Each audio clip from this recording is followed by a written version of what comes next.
भगवान, आप जहाँ से आए हैं वहीं पधारिए, मैंने आपको कौतूहलवश ही बुलाया था। प्रभो प्रसन्न होइए। सूर्य उवाच गमिष्येऽहं यथा मां त्वं ब्रवीषि तनुमध्य में न तु देवं समाहूय न्याय्यं प्रेषयितुं वृथा। सूर्य ने कहा, तनुमध्य में जैसा तुम कह रही हो उसके अनुसार मैं चला तो जाऊंगा ही, परंतु किसी देवता को बुलाकर उसे व्यर्थ लौटा देना न्याय की बात नहीं है। तवाभिसन्धिः सुभगे सूर्यत्पुत्रो भवेदिति वीर्येण प्रतिमोलोके कवचे कुंडलीति च। सुभगे, तुम्हारे मन में यह संकल्प उठा था कि सूर्य देव से मुझे एक ऐसा पुत्र प्राप्त हो जो संसार में अनुपम पराक्रमी तथा जन्म से ही दिव्य कवच एवं कुंडलों से सुशोभित हो। सा त्वमात्म प्रदानं वै कुरुष्व गजगामिनी, उत्पश्यति ही पुत्रस्ते यथा संकल्प मंगने। अतः गजगामिनी, तुम मुझे अपना शरीर समर्पित कर दो। अंग ने ऐसा करने से तुम्हें अपने संकल्प के अनुसार तेजस्वी पुत्र प्राप्त होगा। अथ गच्छाम्यहं भद्रे त्वया संगम्य सुस्मिते, यदि त्वं वचनं नाद्य करिष्यसि मम प्रियं शापिष्ये त्वामहं क्रुद्धो ब्राह्मणं पितरं च ते त्वत्कृते तान् प्रदक्ष्यामि सर्वानपि न संशयः। भद्रे, सुंदर मुस्कान वाली पृथे, तुमसे समागम करके मैं पुनः लौट जाऊंगा, परंतु यदि आज तुम मेरा प्रिय वचन नहीं मानोगी तो मैं कुपित होकर तुमको, उस मंत्रदाता ब्राह्मण को और तुम्हारे पिता को भी श्राप दे दूंगा। तुम्हारे कारण मैं उन सबको जलाकर भस्म कर दूंगा, इसमें संशय नहीं है।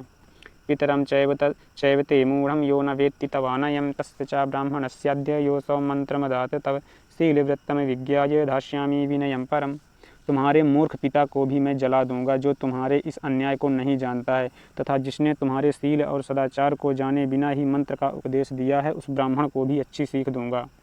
एते हि विबुधाः सर्वे पुरन्दरमुखादिवि, त्वया प्रलब्धं पश्यन्ति स्मयन्त इव भाविनि। पश्य चैनान् सुरगणान् दिव्यं चक्षुरिदं हि ते पूर्वमेव मया दत्तं दृष्टवत्यसि येन माम। भामिनी, ये इंद्र आदि समस्त देवता आकाश में खड़े होकर मुस्कराते हुए से मेरी ओर इस भाव से देख रहे हैं कि मैं तुम्हारे द्वारा कैसा ठगा गया। देखो ना इन देवताओं की ओर, मैंने तुम्हें पहले से ही दिव्य दृष्टि दे दी है, जिससे तुम मुझे देख सकी हो। वैशंपायन उवाच ततोपश्यत्त्रिदशान् राजपुत्री सर्वानेव स्वेषु धिष्णेषु खस्थान प्रभावन्तं भानुमन्तं महान्तं यथादित्यं रोचमानस्तथैव।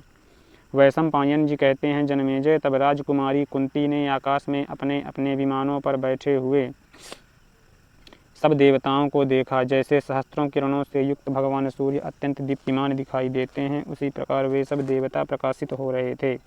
सा तान् दृष्ट्वा व्रीडमानेव बाला सूर्यं देवी वचनं प्राहवीता, गच्छ तं वै गोपते शं विमानं कन्या भावात् दुःख एवापचारा। उन्हें देखकर बालिका कुंती को बड़ी लज्जा हुई। उस देवी ने भयभीत होकर सूर्यदेव से कहा, किरणों के स्वामी दिवाकर, आप अपने विमान पर चले जाइए। छोटी बालिका होने के कारण मेरे द्वारा आपको बुलाने का यह दुखदायक अपराध बन गया है। पिता माता गुरुवश्चैव येन्ये देहस्यस्य प्रभवन्ति प्रदानेनाहं धर्मं लोपयिष्यामि लोके स्त्रीणां वृत्तं पूज्यते देहरक्षा। मेरे पिता माता तथा अन्य गुरुजन ही मेरे इस शरीर को देने का अधिकार रखते हैं। मैं अपने धर्म का लोप नहीं करूँगी। स्त्रियों के सदाचार में अपने शरीर की पवित्रता को बनाए रखना ही प्रधान है और संसार में उसी की प्रशंसा की जाती है। मया मंत्रबलं ज्ञातुमाहूतस्त्वं विभावसो बाल्याद्बालेति तत्कृत्वा क्षन्तुमर्हसि मे विभो। प्रभो प्रभाकर, मैंने अपने बाल स्वभाव के कारण मंत्र का बल जानने के लिए ही आपका आवाहन किया है। एक अनजान बालिका समझकर आप मेरे इस अपराध को क्षमा कर दें।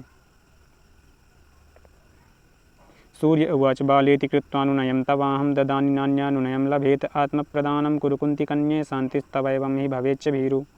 सूर्यदेव ने कहा, कुंती भोज कुमारी कुंती, बालिका समझकर ही मैं तुमसे इतना अनुनय विनय करता हूँ। दूसरी कोई स्त्री मुझसे अनुनय का अवसर नहीं पा सकती। भीरु, तुम मुझे अपना शरीर अर्पण करो, ऐसा करने से ही तुम्हें शांति प्राप्त हो सकती है। न चापि गंतुम युक्तम ही मया मिथ्याकृतेन वै असमेत्य त्वया भीरु मंत्राहूतेन भाविनी। गमिष्याम्यनवद्यांगी लोके समवहास्यतां सर्वेषां विबुधानां च वक्तव्यस्यां तथा शुभे। निर्दोष अंगों वाली सुंदरी, तुमने मंत्र द्वारा मेरा आवाहन किया है। इस दशा में उस आवाहन को व्यर्थ करके तुमसे मिले बिना ही लौट जाना मेरे लिए उचित न होगा।